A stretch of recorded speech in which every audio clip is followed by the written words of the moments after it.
Hello everyone and welcome back to another tutorial. Today we're going to be taking a look at how I made this low poly volcano eruption. The scene itself is pretty dramatic with the lava flows and the smoke coming out of the top, so it was definitely fun to make. Let's get started. Alright, so the first thing that I did was model a simple polygonal mountain. This part is super simple, and you can use any mountain that you like. I just took a quick look around Google for some images to use as a reference, and I found this image right here. It's not a perfect angle, but it will do the job. So with that, let's jump into Blender and start modeling.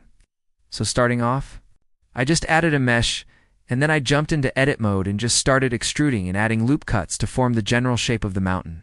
I'll add some more loop cuts and then extrude in the details. Then I can just take this face and move it over and do a mirror modifier on the whole thing, and that will give us our mountain. And finally, I'll just take the top here. Add a bevel, and then extrude in some more detail along the top there.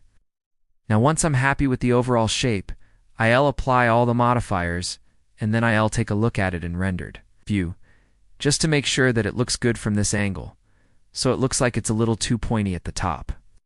So I'll go ahead and fix that real quick. Just go back into edit mode, select the top faces, move them down a little bit, and then extrude in some more geometry on the top there. And now it looks much better. So now I can exit out of edit mode and I'm happy with my mountain. Next, I want to add in some boulders at the bottom of the mountain.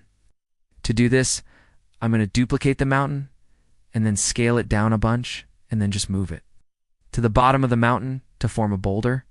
And you can always scale it bigger or smaller depending on what kind of boulder you're trying to make. But for this one, this size works perfectly. And then I just repeated the process for the other side as well. Now once that's done, I wanted to add some dirt and rocks to the sides of the mountain. So to do this, I just took a quick look online for some images to use as a reference. And for this image right here, I really liked this rock texture. So I'm going to go ahead and use that. And then also for the dirt, I'm going to use this image right here. And with those two textures in mind, I'm going to go ahead and sculpt the sides of the mountain. So if you didn't know, you can actually sculpt directly on the vertex paint mode. So I'm going to go ahead and show you how to do that. First, I'll select all the vortices on the sides of the mountain. Then I'll go into sculpt mode, and then I'll go to vertex paint.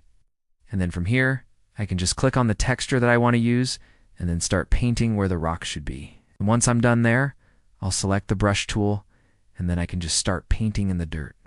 Now I do want to cover up the whole thing, because we still want to see some of the rock. So once I've painted in enough dirt to look good, I'll switch to the eraser tool, and then I'll erase away some of the dirt and reveal some more of the rock underneath. Now moving on to the other side, I'm going to do the exact same thing. Select the vertices, go to vertex paint, choose the texture, and then just paint it in. Once I've done that, I can take the brush and then paint in the dirt. Now I do want to cover up the whole thing again, so I'll erase some of the dirt away and reveal some of the rock underneath. Next, I went ahead and added in a lava flow. Now this is super simple. I just added a plane, moved it into position, and then I just sculpted a rough shape for the lava. It doesn't have to be super detailed because it's low poly, so keep it simple. And finally, let's add in some smoke. To do this, I just took a cylinder, and then I cut it in half, and then I gave it a subdivision modifier, and then I just extruded some of the edges to form the general shape of the smoke.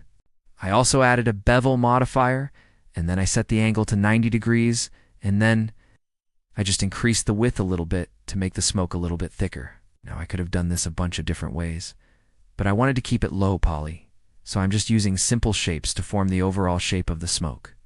And with that done, we're finished. Thanks for watching, and see you in the next one.